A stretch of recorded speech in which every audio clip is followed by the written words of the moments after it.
Hello, my name is Avery Taylor, and today I'll be quickly taking you through my All-Star Game final ballot of the year. This will take you through who I'm voting to be the starters for the MLB All-Star Game. If you enjoyed this video, be sure to subscribe, and let's go ahead and get into it. Starting at first base in the American League, while I would like to give it to Ryan Mountcastle, I did in the previous phase. I think Vladimir Guerrero Jr. has just been more complete so far this season, so you have to go with him, with Bryce Harper obviously slotted in on the other side, being the top vote getter from phase one. In the second base spot, you have Jose Altuve versus Marcus Semien. I don't think this should be close. I know people are going to hate Altuve for his past, but Altuve's the choice here.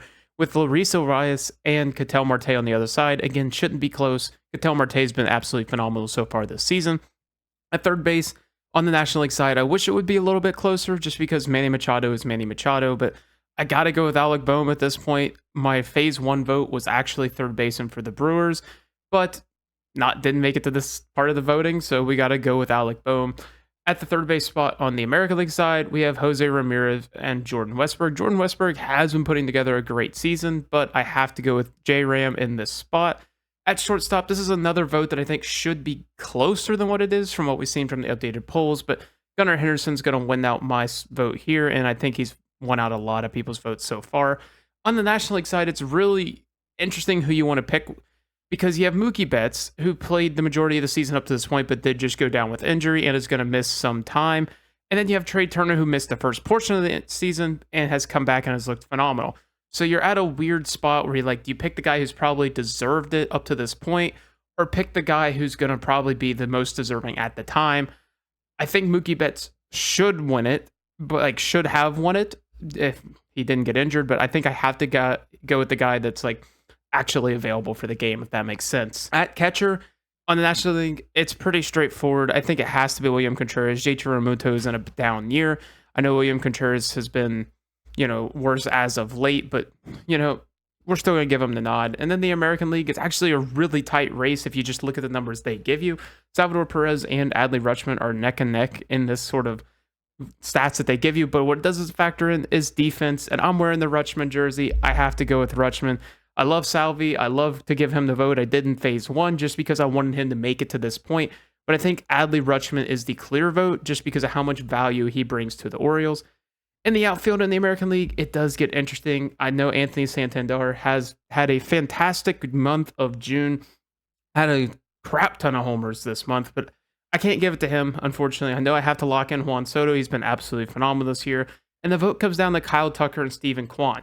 If you ask me today, I think Kyle Tucker should be the vote just because he does a little bit more damage with the bat whenever he does. I know Stephen Kwan gets his hits and everything, but I like doing players that do damage whenever they do hit. But with that being said, Kyle Tucker has been hurt for some time, and Stephen Kwan's quickly closing that gap. I don't know how much longer Kyle Tucker is going to be out. He hasn't necessarily been, doing rehab stints. He's been hitting off the tee as of late, and that's always a good step, but he's not there quite yet. I'm going to give it to Stephen Kwan, but if Kyle Tucker comes back tomorrow, I'd probably switch that vote. In the National League, you have a much clearer choice, in my opinion. I think it has to be Yelich, Tatis, and Profar.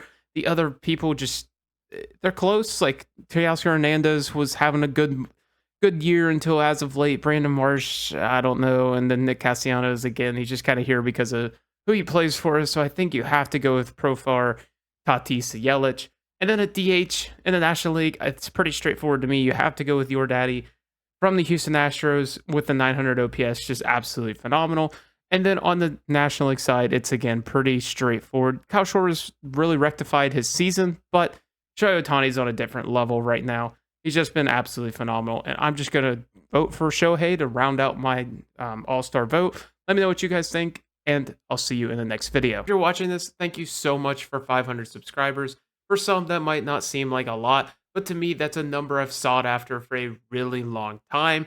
This channel has seen multiple different directions, branding, even just effort, but now it feels like I'm finally starting to find the people that I wanted to cater to, and I have nobody to thank but you guys. Thank you guys so much for genuinely showing support and showing up every time whenever I post videos, and I thank you guys so much for watching, and have a wonderful day.